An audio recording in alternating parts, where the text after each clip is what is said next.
இதே நான் என்ன கேக்குறேன்னா, இந்த கட்சிக்குள்ளே பிளவு இருக்கு. இப்ப தாவேகா ஏதாவது கட்சி ஏதாவது உடஞ்சு வெளில போயிருக்கா? இல்ல யாராவது ஒரு 20, 30 மாவட்ட செயலர் வெளில போயிருக்காங்க. திமுக ஒரே நேரத்துல 30 மாவட்ட செயலர்கள் வெளியேறினாங்க.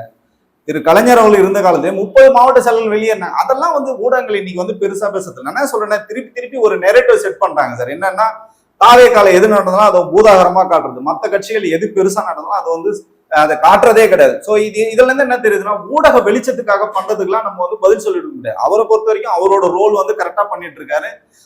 உழைக்கிறாரு சார். அவர் தூங்குறதே பாத்தீங்கன்னா ஒரு நாளைக்கு 3 மணி நேரம் 4 மணி நேரம் தான் தூங்கிட்டு இருக்காரு. தமிழகம் முழுக்க டிராவல் பண்ணு. அதனால இது அவங்களுக்கு தனிப்பட்ட முறையில அவருக்கு ஏதாவது பேசணும்னா அதுக்கு பல்வேறு முறைகள் இருக்கு. ஊடகத்துல ஒரு விஷயத்த நான் இப்ப பேசுறேன்னா அது சரியாயிடுமா? நீங்க சொல்லுங்க. கட்சி அலுவலகம் இருக்கு, அங்க வரலாம். முறைப்படி மாவட்ட கமிட்டி இருக்கு, அங்க வரலாம்.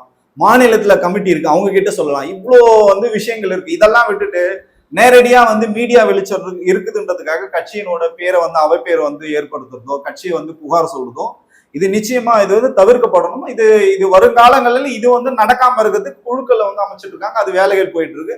அந்த பர்டிகுலர் அவருக்கு பாத்தீங்கன்னா அவருக்கு நிறைய அங்க சிக்கல்கள் இருக்கு. அவர் மூலமா நிறைய சிக்கல்கள் கட்சிக்கே ஏற்பட்டிருக்கு. அவர் மேல பாத்தீங்கன்னா வழக்கு கூட போட்டிருக்காங்க.